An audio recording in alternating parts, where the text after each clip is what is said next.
Hey everybody, I'm David. And I'm Eddie. And we are full-time gays. And we're coming to you from Morningwood Acres in central North Carolina. Join us as we give you a review of where the hell have we been, and to tell you what's coming up for 2022.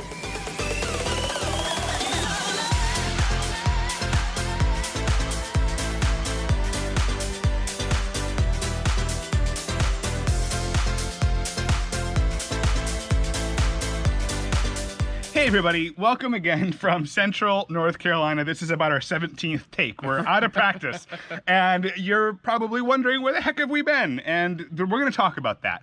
Last year, as many of you know, we did a very ambitious road trip with Big Blanche and Big Daddy, going all the way around the country, really. And we had, I don't know, 12 or 13 gay campground reviews. Well, we still owe you 5. And we're going to get those. In fact, the very next one, The Woods, is almost done. Thank you to the owners of The Woods for continuing to remind me that it's not yet done. We'll talk about why. What he meant to say is thank you for your patience. Yes, thank you for that. After The Woods, we're going to edit up our video review of Circle JJ in Scioto, Ohio. Then our re-review of River Ridge in Kentucky. And then a couple new places, at least for us. We went down to the Hideaway, formerly known as Roy's Hideaway. And then we wrapped things up in a land called Oz before we headed back home to Texas. Now, this was like mid-October. Yeah. And we're obviously way past that. So we got a couple more videos out once we got home. But we wanted to relax first and foremost. I've been working on my master's degree during the trip, but we also... Both of us started brand new jobs right after we started that trip last year.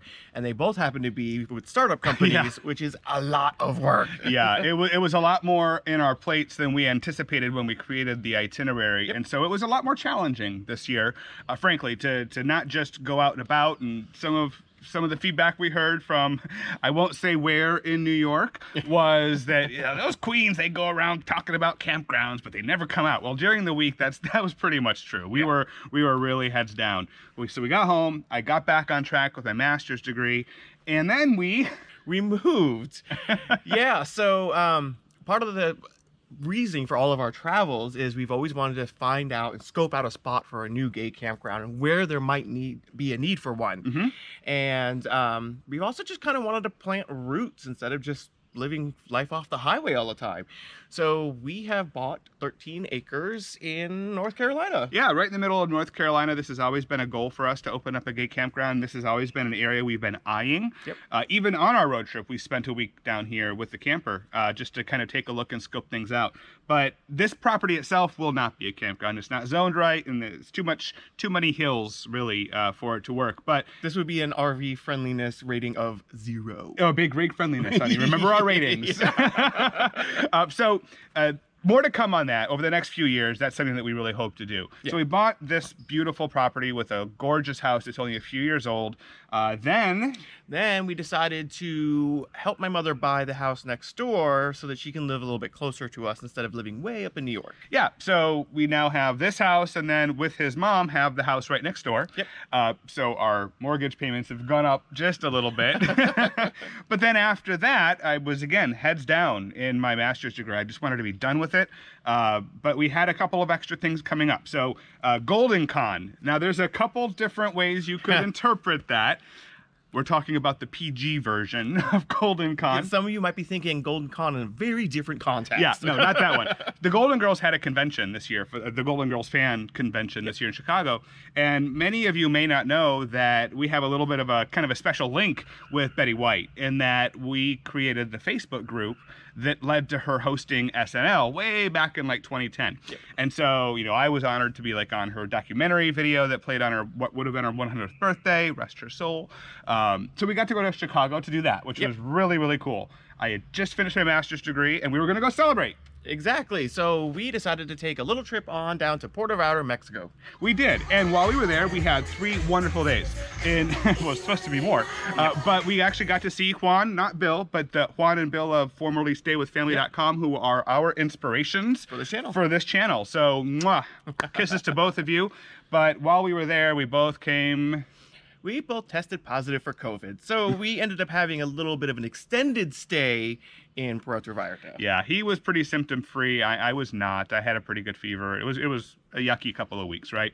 So we got home from that, and that's just like in the last month. So we're settling back down. We have a lot of projects to do this year at home, building some trails and walking trails on our property. So we bought a Tesla. Yes, we did. We finally moved up in the world and bought ourselves an electric vehicle. So we wanted to get a Tesla. Yeah. So, well, he wanted to get a Tesla, so we got a Tesla. Yay me. Yeah. All right. So that's what's been going on. Now this year, because of the new property, we are going to probably not take the camper out this year. Correct. But we are still, with our Tesla, going to be traveling all around the country for various things. And part of what we'll do is we'll still stop at least a few different gay campgrounds to produce a few new videos for you in addition to the 5 that we've already filmed. So we're thinking of going to River's Edge in Georgia. I'd love to go back down to Camp Mars and visit all of our old friends down there. Potentially the Hideaway. Yeah, potentially the Hideaway. So we have a few places. Yeah. And then next year, we're going to buy ourselves a smaller motorhome. Yeah. We don't live in it anymore, so there's really not a huge reason for us to keep Big Blanche and Big Daddy. So we're going to sell Big Blanche and Big Daddy. If you are interested, know anybody, that's interested, I would love to be able to sell it to somebody from this channel that knows us, knows how much care we put into things that we do. If you want more information on the North Point or the 350 dually, email us fulltimegays@gmail.com. With all of that said, this is a quick video. Yeah. And you will see the woods in the next couple of weeks. Yep. Scout's honor. And on that note, I'm David. And I'm Eddie. And we are in it together.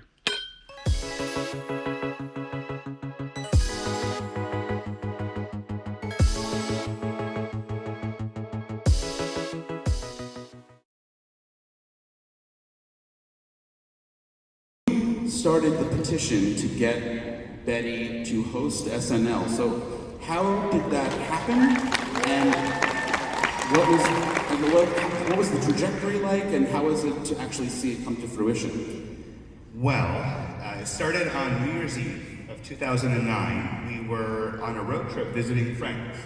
And about a month before that, I later learned I had seen an episode of The Golden Girls where she had woken up in the hospital and all drugged up said live from New York, it's Saturday night. And apparently I had put on my Facebook wall or whatever it's called, Betty White should host SNL. This is like long before the campaign started. And somebody commented on it, hey, you should start a Facebook group. And it just started percolating after that in my mind. And then fast forward to New Year's Eve, the day before that we had made a bet with my husband's friend that I would start this petition online on Facebook, but the bet wasn't that it would actually work. There was no possible way this would actually work, right? The bet was only that it would get 2,000 likes. And slowly but surely, it grew little by little each day, and we got to 2,000. And when it got to 2,000, I won the bet. Great. I think it was a bottle of Pisco, which is like a South American liquor. But I wrote the letter to Lorne Michaels, and I actually didn't even know who he was. I had to Google who it was. Or back then, I don't know, was it Google back then? Maybe it was Yahoo.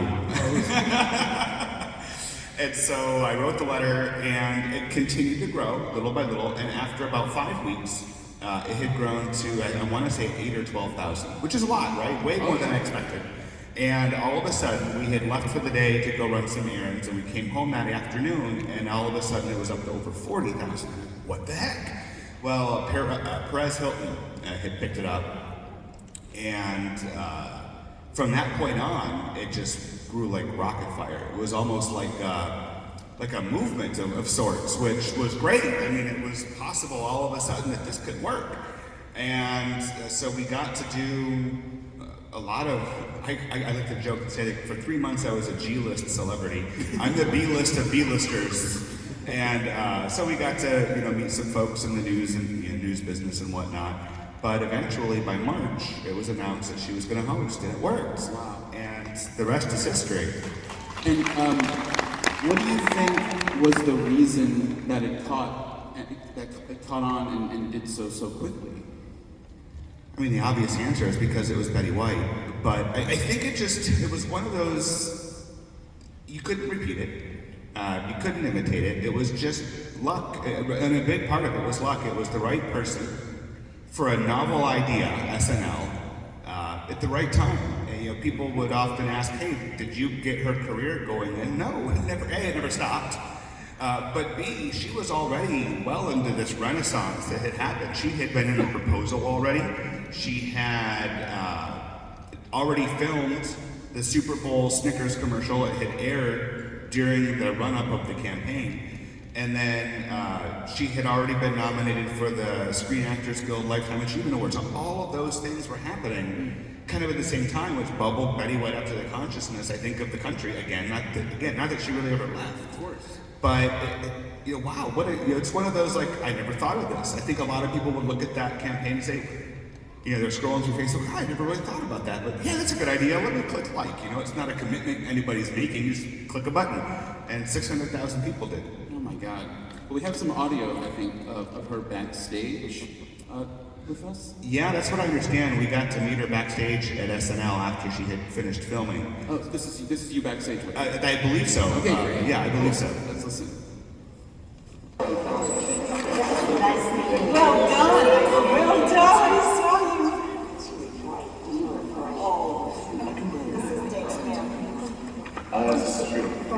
Sorry.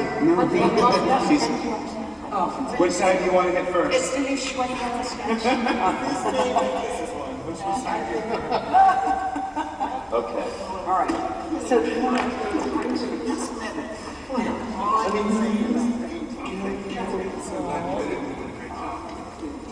This is my first wedding. Nice to see you. There's your wishes. Oh, sir, how are you? So fine to meet you. Nice to meet you. Can we get a couple pictures? Wow. You can see she's like grateful and emotional in the very moment that you're meeting her. It was funny because in the publicity leading up to it, when she was doing all of her press appearances, she had been on Jay Fallon, and he asked her if she had met me. And she said, no, but if I do, I'm going to punch him or hit him or something. And so, if you heard in the video, I said, which side do you want to hit first? That was sort of right after I got done running over Sigourney Weaver, who was in my way. And it's hard to run over Sigourney Weaver because I'm not tall, she's tall, she's built. At least she was in 2010. But no, I asked her, I said, which side do you want to hit first? And what she said to me, I don't know how much the audio came through, but she said, up until today I did want to punch you, but now that you're here, I just want to hug you and say thank you. And it was super sweet, obviously. And this is somebody that at the time was almost 90 and had just gone through a hell week, thanks to all of us that signed the petition. And what I really felt she deserved was an apology more than anything. I'm so sorry to put you through this. She had declined it several times before this. And the first time I talked to Jeff, he said, you know what, I think this is the right time. I'm going to push for this. And this is early on in the campaign. And he convinced her somehow to do it because she didn't want to. Wow, that's wild. Well, congrats. Thank you. She certainly backs up what all of you are saying, that she was just unabashedly kind to anyone and everyone she met. She was something that we could all share from my grandparents, who have been long deceased and lived long lives. Right. Essentially grew up with Betty White around, and my parents' generation, and my generation. And if I had kids, my kids' generation would have had that same opportunity. That's probably 5 generations easy that she's always been a mainstay. And so, Ray, I think you hit on the head when you said consistency. It's easy to be nice and smile when it's easy. Yeah. Sitting on stage for 45 minutes, I had too many Rhode Islands last night at the party. I can still fake it through 45 minutes of smiling. But to do it for 98 plus years, that's not something you can act. And I think people look at that as almost like a comfort, almost like an ideal. She's probably less controversial than God. Yeah. Probably. You could put her name on money and nobody would say a word. Some might say she is. She has a better record than God.